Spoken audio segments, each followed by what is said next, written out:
come to the bold analysis. Ladies and gentlemen, the question of who is supposed to be the majority leader of the National Assembly can sink William Ruto's cabinet nominees.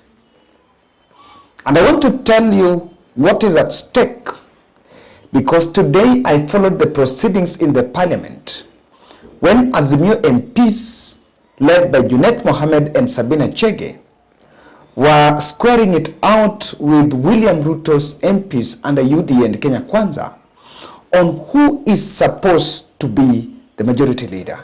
If you're watching this video and you have not yet subscribed to our channel, kindly subscribe, click the notification bell, and also like our video. Moses Masika Wetangula must follow the standings of the House, the standing orders of the House, and the law. And there is nothing short of that. I'm saying this because today there is this conversation. Remember, Azimio la Umoja presented Ugunja MP Wandai to take up the position of the majority leader. Then on the other side of Kenya Kwanza, Kimani Ichung'wah was presented. Also, the name was also forwarded for the position of the majority leader. So Moses Wetangula found himself in a dilemma. But I am just saying, I'm just wondering about something. The position about majority leader is the majority leader is supposed to come from the party with many members, majority members in the National Assembly. Now, this is what is happening. The controversy that has emerged was created by two things. Now, Kenya Kwanza have decided that, after the election, they did post-election transfers. And some of these leaders that crossed over to Kenya Kwanza had a pre-election agreement with Azimio la Umoja, which was in the spirit of the Political Parties Act that was signed in January. Now, today, Moses Wetangula subjected the members of parliament on both sides to a plenary session to discuss the matter. And I was wondering, what was that for? I think that was wasting time that would have been used to legislate something. This is because the decision, the speaker is supposed to make a ruling directly following advisory from the registrar of political parties, because that is the office with the requisite numbers, and that is the office that determines that in the National Assembly, which is the majority party and which is the minority party. But that window that was provided for the members of parliament to legislate and speak about the issue, actually it does not add any value. And I only saw it as an opportunity that Moses Wetangula was presenting to the Kenya Kwanza team to mutilate the law, or rather the Azimio agreement. And there are two sides. They are very interesting in bit of it. I wanted to listen to this speech. This one came from Sabina Chege and Eden Duale. And remember, William Ruto had to plant Sabina Chege, Eden Duale to go to the parliament, despite the fact that he's a cabinet nominee for defense. And people will feel it was not necessary for him to be there, but he had to be planted to defend about this issue. Now listen to that. Do you follow that document? Mr. Speaker, let me finish. Let me finish here this time. Mr. Speaker, let me finish. And you have to give me time. Yes, the Honorable Checker. I'll prove. I'll bring you not here. Not is still high. Thank you, Mr. Speaker. Mr. Speaker, I respect Honorable Duale as a ranking member. And any evidence that he gives to this House must be factual. So for him to come and... So, guys, that was that altercation. And I was wondering, honestly, that window was just a tactical move. And some leaders are just, I think some people are not just very honest. Now, are we going to decide on whether the PA, Maendeleo Chap Chap and MDG and which one, and UDM are members of Azimio or Kenya Kwanza based on the condition on which they signed the document. You know, there is this statement of I signed under duress, it was signed in darkness, I don't know what happened, I did not read it. I don't know, is that on a ground to present now?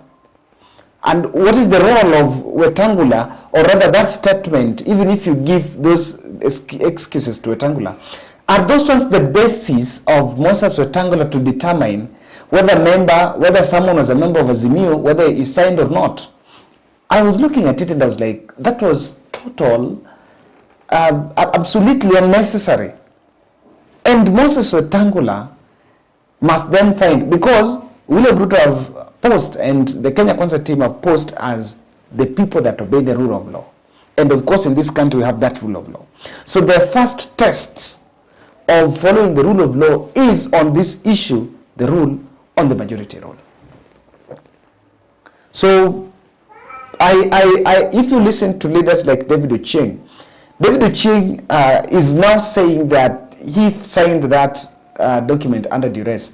But don't you know that when he was campaigning, he was using Raila Odinga's name? And my member of parliament, Sam Atandi, was actually bringing that on point. That some of these people that are saying are not members of Azimio, when they were campaigning, they were using Raila Odinga's name to win those seats. Even some of the UDM members who were campaigning, they used Raila Odinga's name. Now, guys, in the light of that, let me tell you why this issue is very contentious and it's a very delicate space that William Ruto is sitting.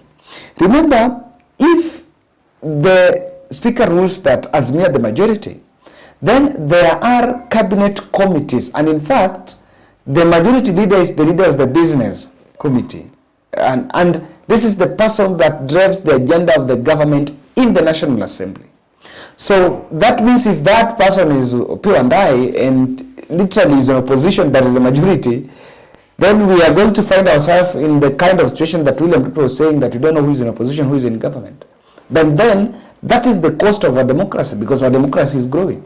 So these cabinet nominees, if this ruling is made against the wish of Azimio and someone feels like, okay, this was against the law, then Ruto's cabinet nominees are going to face hostility in those during the vetting. Azimio, already there is going to be, it shall create a hostility between the two sides. And when such a very serious process like vetting of the cabinet nominees will start in parliament, you will see a lot of disdain and hostility against William Ruto's cabinet, because they will revisit them in that. And remember, because on the rule that Azimio is the majority, what is most likely going to happen is that their cabinet, their committees, parliamentary committees that will go to Azimio. And these are the ones that are supposed to lead the government side. Now, the speaker's ruling can be challenged in court. And William Ruto might put Martha Koome, who has come under sharp criticism in the last 1 month over the Supreme Court verdict, in a very awkward position. Does she support her or not? So this will be, and if I were, I think I would just accept, let them just take the minority wing, then Azimio take the seat. After 3 months after that document is now rendered null and void, or rather where someone now can start thinking about moving, they will still regain their natural majority by people that have joined them at will, and they can pass a vote of no confidence and, against the majority leader and that, and find their way and install their own majority leader. It's something, because now that is the kind of democracy that we're dealing with. Ruto's first 100 days in office might be mutilated by this one thing. It might be mutilated because when the majority leader is not on his side, and he wants there maybe some areas that might feel a priority, there will be that kind of friction, even though some of these things they have majority. In fact, no one says that the majority leader that must always take. Even minority leader can take, or even other member of parliament can normally take. But for it to have the weight of the executive, for it to have the blessings of the executive, it's normally advisable the majority leader takes that business. And the House committees is the scramble here. But get the argument between the two sides. And this was by Kimani Ichung'wah. Kimani Ichung'wah was saying that Kenya Kwanza is majority party, then ODM is the minority party.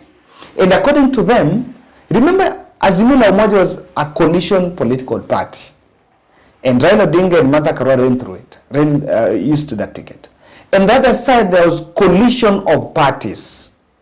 So, honestly, which one is a party? There is one which is coalition political party, and there is one, and this coalition of political party it was formed after coalition of parties. But then, on the other one, there is no one party known as Kenya Kwanza. It is coalition of parties. So, there are two ways to it. If Moses Wetangula is to rule that Kenya Kwanza is the majority, then on that ground, he will have insinuated that Azimio la Umoja is the minority. And that means that now Azimio is supposed to be the majority. And if he's supposed to leave those two, Azimio and Kenya Kwanza, then he will have to rule UDA versus ODM. But on Kenya Kwanza and Azimio la Umoja, he has to rule on the ground of majority, and on that side he has to go to Azimio. Now this is the catch. If you rule on UDA, on Kenya Kwanza as the majority, if you are to use the Kenya Kwanza and Azimio, and that one, it has to go to Azimio. Now if you rule on UDA, and because you want the majority leader to go on your side, then what does it mean? That committees that are supposed to go to UDA as a majority leader, those other small parties of ANC and Ford Kenya will miss. That is the kind of dilemma. Guys, what do you think? I think this is the test that Moses Wetangula have to pass. And of course, we're waiting to see how it will play out.